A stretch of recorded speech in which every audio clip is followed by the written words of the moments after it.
My name is Rebecca Carmody, and I'm an EMS instructor at the Clark County Fire Department. I've been a paramedic since 2001, in EMS since 1998. I kind of feel like EMS is sort of deep in my heritage.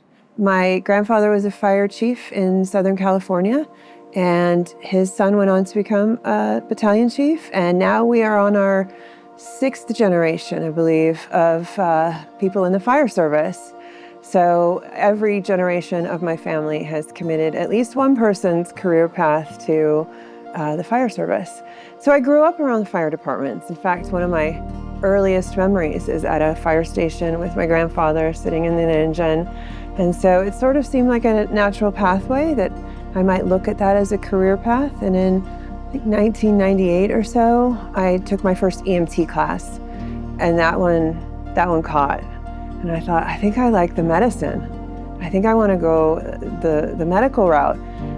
I even contemplated medical school at one point, but my roots kept pulling me back to the fire service and to EMS. So I compromised, and I ended up doing about 20 years or so in the private sector, both for private ambulance companies and for hospitals, working as a paramedic and an EMS liaison. And so it's always just been a part of my heart and soul to pair up. And I started instructing maybe 10 years ago on a part-time basis. So I've always loved EMS. In fact, I think I read just recently that my grandfather in like 1972 was one of the first people to cross-train firefighters as EMTs. I had reached a point in my career in around 2017 where I thought, I think I'm done with EMS. I was taking a lot of opportunities to go deploy internationally to do disaster relief. And I really thought, I think I'm at the tail end of my EMS career. Sore back, long hours. So I actually had put my 2 weeks notice in, and I was going to be done with EMS. And I was working at Sunrise Hospital, and I think I had 4 days left. And October 1, Route 91 happened. And I was there that night. I think I didn't go home for about 72 hours. We had so much to do in patient identification and reunification of families and patients. And that night just really kind of changed everything for me. I watched crews come in and deliver patients and go right back out, right back to the scene, and come back again. And at the 3rd and the 4th trip, I started to see how tired they were and how worn down they were getting. And it went on for hours. I think we processed well over 200 people in a matter of hours, just at one of the facilities in the valley. And I know there were more. And what I started to recognize as they came in the door, and of course I recognized all of their faces, I started to realize how many of them had been my students.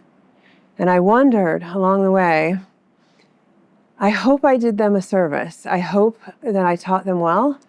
I hope that they are comfortable with all of their treatment modalities and the things that they performed, and that their confidence level is there, that they did all they could. And as I contemplated getting towards the end of that week and I was going to be done with EMS, I thought, I'm not done. I'm not done with EMS. I'm staying. And then I looked for the next thing. So what do I want to do? I want to go back to my roots. I want to work at the fire department. I want to work for the largest and most influential agency in the valley. I want to go to Clark County Fire.